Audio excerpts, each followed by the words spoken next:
estaríamos aqui.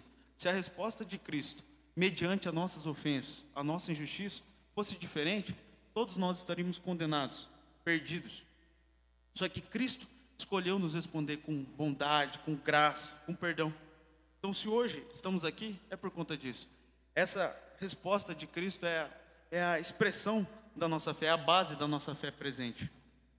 Seu sacrifício é uma demonstração da suprema graça divina. Irmãos, nós somos chamados a seguir esse exemplo, a imitar a Cristo. Lembrando, como eu já disse, foi por nossos pecados, foi pelas nossas ofensas que Cristo morreu, que Cristo padeceu. Só que a nossa maldade levou, ele não pagou com mais maldade, mas ele pagou com uma infinita bondade. Nós levamos Cristo à morte, mas ele concedeu vida e salvação a nós. Olha a diferença, o contraste da nossa ofensa, do nosso ataque para a resposta de Cristo. Enquanto nós levamos ele à morte, nossas ofensas, nossos pecados, foi por isso que ele padeceu, ele nos alcançou com vida e salvação. E é assim que a nossa resposta deve ser. Essa atitude de Cristo, a obra redentora de Cristo, deve pautar as nossas respostas diante da ofensa.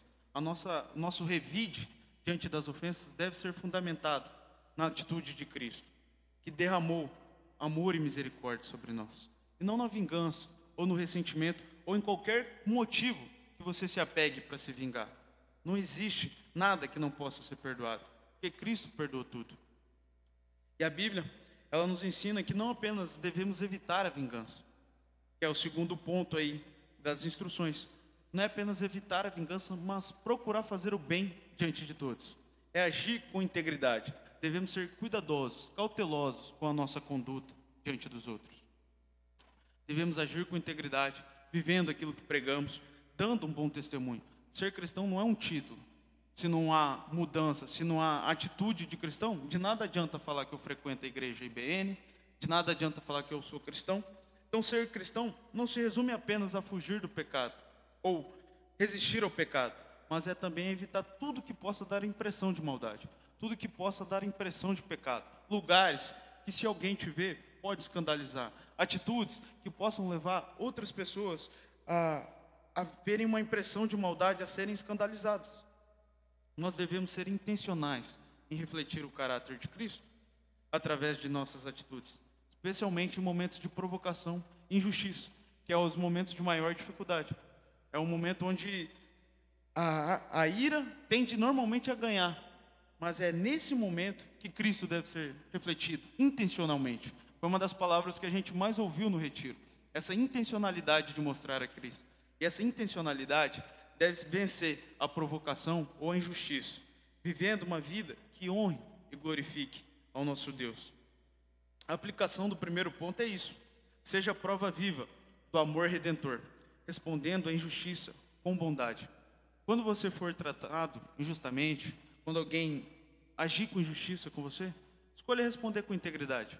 Responda como Cristo respondeu. Não permita que o mal do outro corrompa o seu coração. Não permita que o mal do outro guie a sua reação. Então, em vez de se vingar, de buscar retalhar, demonstre bondade. Peça a Deus não apenas a chance de demonstrar bondade, graça sobre o seu inimigo, sobre o seu adversário, como também o privilégio de cultivar um amor sincero por quem lhe causou mal. Porque foi isso que Cristo fez. Nós fomos amados quando ainda éramos inimigos de Deus. E eu não consigo pensar qualquer um de nós que seria possível morrer pelos nossos inimigos. Entende? É esse o amor que nos alcançou. E é esse amor que deve ser manifestado em nossas reações. É esse amor que a gente fundamenta a nossa reação. Segundo ponto, busque a paz com todos. Versículo 18. Alguém lê para mim?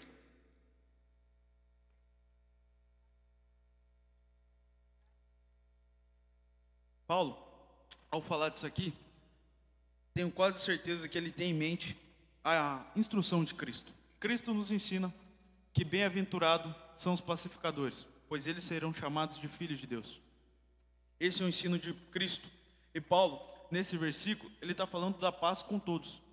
A palavra paz vem da palavra grega eirene, que se refere à paz com todos, seja amigo, seja inimigo, seja desconhecido, seja uma pessoa fácil de lidar ou difícil de lidar.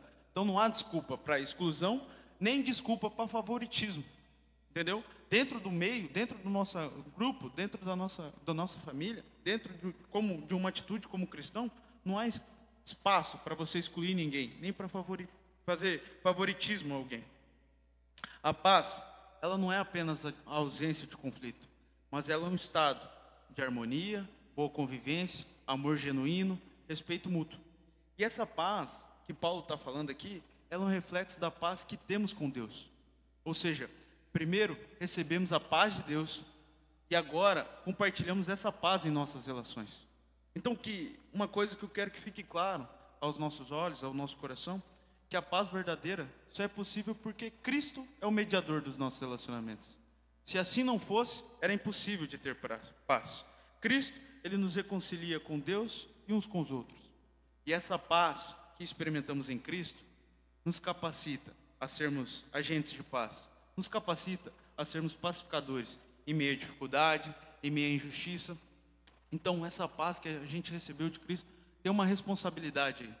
Há um dever meu e seu de espalhar essa paz, de ser pacificador em nossa volta. Sem Cristo como nosso mediador, seria impossível ter essa paz genuína. Vocês já pararam para pensar por que seria impossível ter essa paz genuína? Qual que é a tendência do coração humano, senão o egoísmo, o egocentrismo, a busca pelo poder, a busca pela vantagem, pelo controle? Seria um querendo reinar sobre o outro aqui, seria um querendo devorar sobre o outro. E os nossos relacionamentos não seriam pautados no amor, mas seriam relacionamentos frios, trocas frias e comerciais, baseados apenas em interesse e conveniência. O que você pode fazer por mim, qual a sua utilidade para mim, em vez de como eu posso servir. Seriam relacionamentos descartáveis, que a partir do momento que o Vini não tem mais serventia para mim, eu não preciso mais se relacionar com ele. Que a partir do momento que qualquer pessoa não tem mais serventia para mim, pronto, excluo, não faz mais parte do meu ciclo de amizade. E é por isso que Cristo é essencial em nosso meio. Por isso que sem Cristo seria impossível viver essa paz.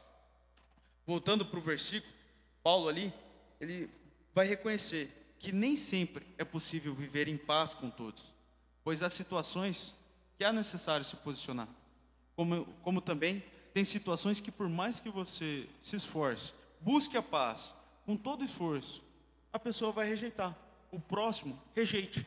Mas isso não tira a nossa responsabilidade de, como cristão, fazer o possível para promover essa paz, fazer o possível para manter essa paz, sempre buscando resolver os conflitos de maneira justa e amorosa, e não sendo um encrenqueiro, um gerador de conflitos. O cristão, ele não pode estar no meio de brigas, porque isso é um testemunho totalmente contrário à fé, é um testemunho totalmente contrário àquilo que Cristo pregou. Mas há momentos em que essa paz vai ser sacrificada. E o teólogo Geoffrey Wilson, ele traz um pouquinho dessa explicação. Ele afirma assim, que a exortação para viver em paz com todos os homens possui uma dupla limitação. A expressão, se possível, indica que nem sempre será possível. Quando a verdade precisa ser sacrificada pela paz, o preço dessa paz é alto demais. Nunca devemos buscar manter a paz com o mundo à custa da verdade divina. O cristão deve estar disposto a ser impopular, se necessário, para ser útil e fiel. Contra qualquer dificuldade ou oposição, ele deve lutar diligentemente pela fé, que foi uma vez entregue aos santos.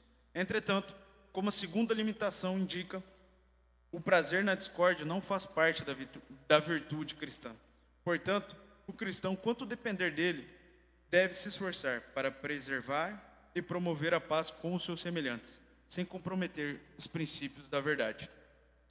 Nós não somos encrenqueiros, que caçam brigas, que caçam conflitos, mas também não podemos ser negociadores da fé.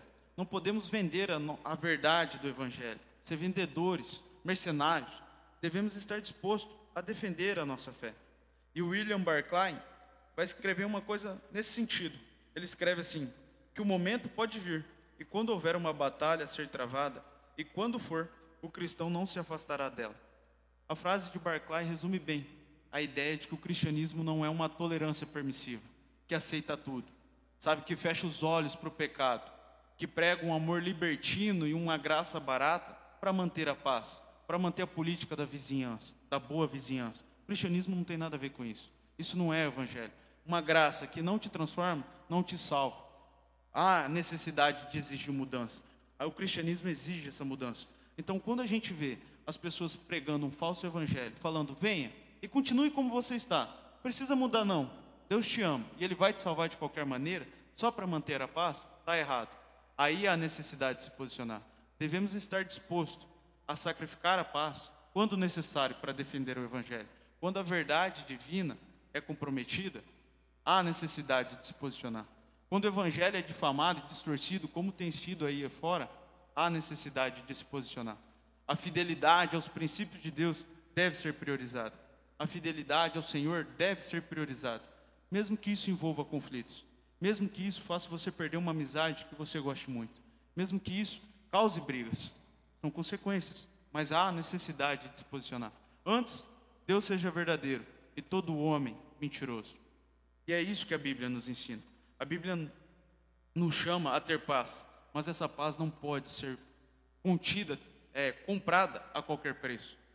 Entende? Não dá para sacrificar a verdade para manter a paz. Antes, matemos a paz e ficamos firmes no Evangelho.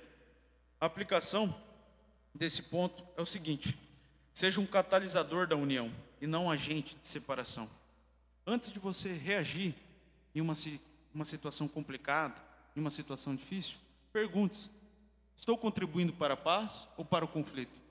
O cristão, ele é aquele que apaga os incêndios e não que coloca mais lenha na fogueira. Não é aquele cara foguinho que falou um negócio, nossa, eu não deixava. Se fosse comigo o negócio era diferente.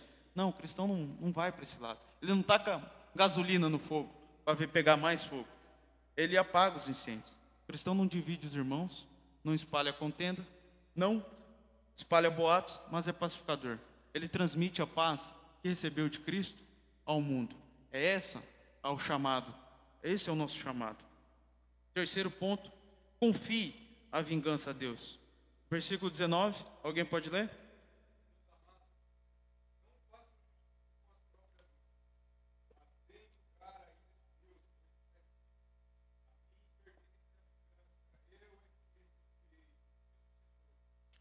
É um banho de água fria, né, na nossa reação natural. A reação natural, como eu já disse, é buscar a vingança, uma vingança imediata, uma vingança que satisfaz o nosso ego. Mas a palavra nos ensina que a vingança reside unicamente em Deus, pertence somente ao Senhor. E ponto. Você não tem direito à vingança. A vingança é dada pelo Senhor. E toda vez que a gente busca retaliação por conta própria, tomamos o lugar de Deus, usurpamos o papel de Deus e questionamos a suficiência da sua justiça. Questionamos a justiça do Senhor. É um ato de arrogância. E esse ato de arrogância é uma ofensa ao próximo, como também ao Criador. Eu sei que um dos maiores desafios da fé cristã é confiar na justiça divina, é descansar na justiça divina, resistindo à inclinação natural, à nossa inclinação humana de buscar soluções imediatas, de fazer justiça com as próprias mãos. Mas essa dificuldade, essa resistência, fala mais do seu coração depravado, fala mais do nosso caráter depravado, da nossa natureza pecaminosa, do que da perfeita justiça do Senhor. A gente insiste em buscar vingança própria só para satisfazer o ego, porque priorizamos o ego muitas das vezes e buscamos se saciar esse ego, mas tem que descansar na perfeita justiça do Senhor. Agir assim, agir querendo buscar a justiça própria, nos coloca como juiz, ignorando que a nossa vingança ela é incapaz de gerar verdadeira igualdade, de gerar a verdadeira equidade. É por isso que a Bíblia nos exorta a não revidar, mas a entregar as nossas preocupações ao Senhor. Pois Deus, Ele é justo, e Ele vai julgar todas as coisas, no tempo e na medida exata. Como eu disse, ao tentarmos nos vingar, assumimos um papel que pertence exclusivamente a Deus. E confiar a justiça nas mãos de Deus é a melhor resposta, é a melhor escolha, porque ela resolve inúmeros conflitos e também nos liberta do peso, da amargura e do ressentimento.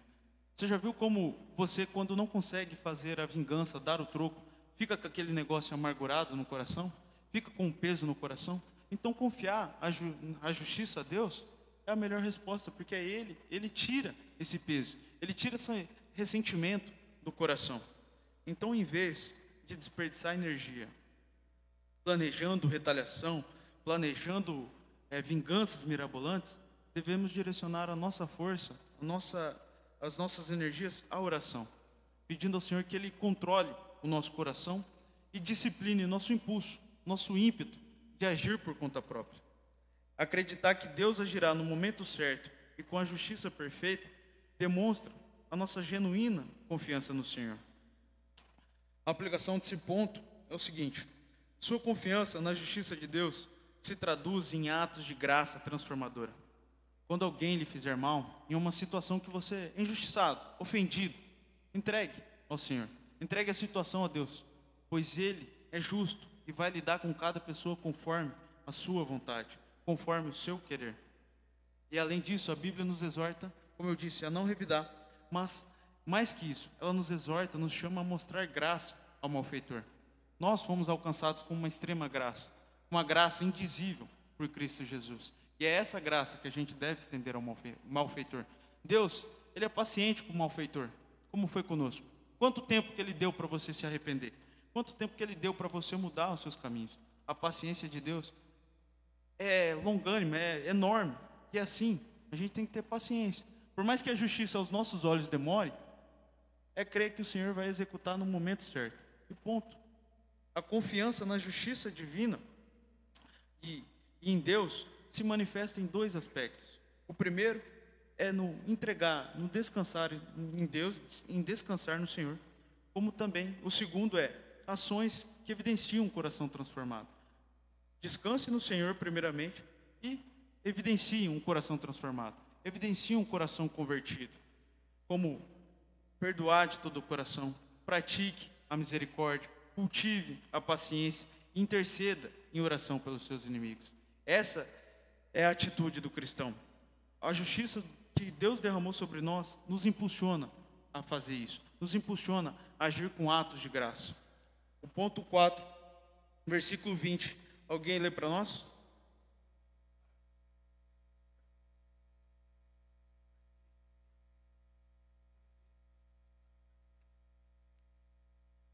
Ponto 4. Abençoe seu inimigo. Esse é um dos ensinamentos mais difíceis do Evangelho. É difícil você alcançar amor, estender amor a quem te estende ódio, a quem só te ataca. É muito complicado. Mas Cristo nos instrui a isso. Nos instrui a amar os nossos inimigos e orar por aqueles que nos perseguem. Paulo, ele reforça essa ideia, nos chamando a agir com bondade, independente das pessoas. Haja com bondade. Ou seja, vai ter que agir com bondade, inclusive com quem te faz mal. Inclusive com o seu inimigo, você tem que estender a bondade que Cristo estendeu a você, aos seus inimigos. Perdoar é cancelar, é apagar a dívida. E Paulo nos ensina isso, a não revidar, mas a socorrer, a ajudar os nossos inimigos. Devemos dar comida se estiver com fome. Devemos dar o que comer se estiver com fome. Devemos dar o que beber se estiver com sede. Agindo com bondade, envergonharemos os nossos inimigos. É isso que essa parte das brasas vivas tem falar. É sobre envergonhar os nossos inimigos. Vencendo não com armas de destruição, mas com gestos de misericórdia. Tratar os nossos adversários com gentileza, com bondade, pode levar ao arrependimento. Pois perdoar implica zerar a conta, é esquecer as ofensas. Foi exatamente isso que Cristo fez por nós. Cristo nos amou com amor imenso, quando ainda éramos os seus inimigos, nos levando ao arrependimento. E nós somos chamados a fazer isso aí, a retribuir o mal com o bem, a responder o mal com o bem, com bondade. Somos chamados a estender o amor de Cristo aos nossos adversários. Amor esse que é capaz de transformar os corações, de promover reconciliação. Um amor de Cristo é capaz de fazer inimigos virarem amigos. É capaz de quebrar o muro da rivalidade e construir pontes da irmandade. Amados, se não fosse o amor de Cristo nas nossas relações, seremos todos inimigos. Hoje, não se vemos como inimigos, mas como irmãos, como família. Choramos com quem chora, se alegramos com quem se alegra. Isso é o amor de Cristo em nossas vidas. Esse é o amor prático de Cristo, é um exemplo prático em nosso meio. Devemos ser intencionais em refletir o caráter de Cristo em nossas ações, demonstrando amor aos nossos inimigos e respondendo ao mal com o bem. Essa postura, essa atitude não revela apenas o amor de Deus, como também glorifica o Senhor, ao evidenciar a obra da transformação que Ele realizou em você, que Ele realizou em nós, mostrando ao mundo a obra de Cristo em nossas vidas, quebrando a mera regra da reciprocidade e elevando o amor de Cristo como nosso padrão de conduta. Agora, eu não amo mais você como eu me amo, eu não amo mais você como você me ama, mas eu amo como Cristo te ama. Esse é o novo referencial a ser seguido, seja para adversário, seja para irmão, seja para desconhecido. Esse é o novo referencial. Cristo nos deu esse referencial no Evangelho de João. Ameis uns aos outros como eu vos amei, um novo mandamento eu vos dou. É esse o modelo. O sarrafo subiu, o parâmetro aumentou. Devemos tratar o próximo com esse mesmo amor indizível que Cristo nos trata. Não é tratar como Ele te tratou, ou como você gostaria de ser tratado, mas é como Cristo te tratou. Com amor incondicional, sacrificial, um amor que foi capaz de verter sangue. É esse amor que a gente deve derramar sobre os nossos adversários. É esse amor que a gente é chamado a estender sobre os nossos adversários. Entendeu? E a aplicação é o seguinte: o Evangelho em ação, bondade que confronta a maldade com amor redentor. Busque maneiras de demonstrar bondade, até mesmo para aqueles que nos tratam mal. Responder com amor e misericórdia é um testemunho poderoso, que pode impactar e transformar vidas. Refletindo o caráter de Cristo e mostrando o poder do Evangelho. Responder o ódio com amor é a marca distintiva do cristianismo. É isso que nos diferencia do mundo. Olhar para a cruz nos faz entender que Cristo respondeu o ódio da humanidade, o seu ódio, o meu ódio, com amor incondicional. Olhar para a cruz nos faz entender que não há ofensa, não há ódio que não possa ser respondido com amor e perdão. Se isso não te motiva a agir dessa maneira, nada mais vai. E esse amor de Cristo, essa resposta de Cristo, é o que capacita a você agir dessa maneira. E além disso, essa resposta é capaz de desarmar os corações endurecidos. É capaz de transformar corações de pedra em corações de carne e de resolver situações de conflito. Esse é o amor de Cristo. Esse é o amor que nós somos chamados a estender. Esse é o parâmetro, o sarrafo. É difícil, mas é assim. Esse é o modelo que é nos dado. E que nós buscamos a cumprir esse modelo. Se encha do amor de Cristo a ponto de transbordar Ele na sua vida. Seja para um desconhecido, seja numa padaria que você nunca viu a pessoa, transborde o amor de Cristo. Seja intencional em transbordar o amor de Cristo em suas relações. O último ponto, versículo 21. Não se deixe vencer pelo mal. Alguém lê lá?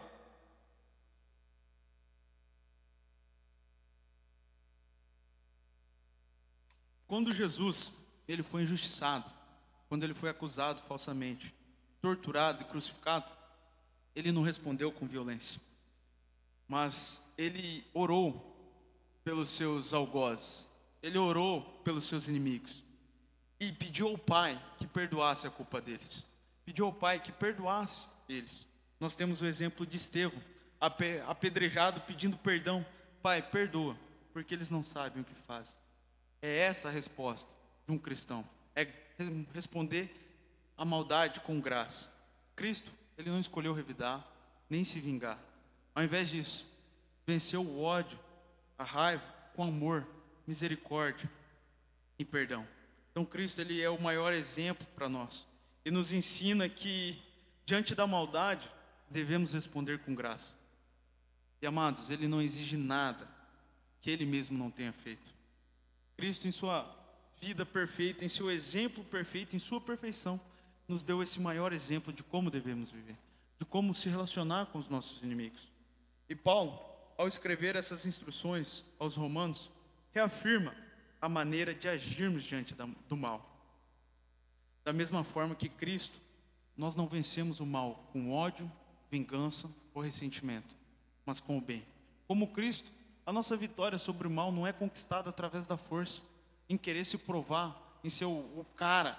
Não, a nossa vitória sobre o mal é conquistada através do amor, do sacrifício de amar os seus inimigos e de orar por aqueles que nos perseguem. Assim que a gente conquista a vitória. Abraham Lincoln disse que a única maneira de vencer um inimigo é fazendo dele um amigo. Então isso nos lembra que responder o mal com bondade pode transformar o adversário em um aliado. Você perde um inimigo e ganha um amigo. Olha que coisa maravilhosa. O mal, ele só pode ser vencido através do bem. O bem sempre vence o mal. Isso a gente vê em filme, mas a obra redentora de Cristo trata disso. O bem vencendo o mal. Sobre a nossa injustiça foi derramado o amor, a bondade, a benignidade de Deus. E Ele venceu a nossa maldade com um bem maior. Quando retribuímos o mal com o mal, apenas alimentamos mais conflito. Ao contrário, quando reagimos com bem, quebramos o ciclo de violência e conduzimos os outros a uma reflexão sobre as suas ações. Quando alguém te trata mal e você alcança ele com bem, reage com o bem, não reage como ele espera que seja a reação, o cara quase trava, o cara fala assim, e agora, o que eu faço? Peço desculpa? Não sei, entendeu? Casos de trânsito, por exemplo, o cara vai, te buzina para você, ou você fecha o cara, aí o cara vem te xingar, você fala assim, perdão irmão, não te vi. O cara meio que já, não vou mais brigar, o cara perde o ímpeto da briga. E é isso que a gente faz quando reage com o bem. A gente quebra esse ciclo de violência e leva o nosso adversário a uma reflexão. John Murray disse que a vingança fomenta a contenda e desperta as chamas do ressentimento. Usando o filósofo Seu Madruga, a vingança nunca é plena, mata a alma e envenena. A vingança só serve para isso, para aumentar a hostilidade e prolongar o sofrimento.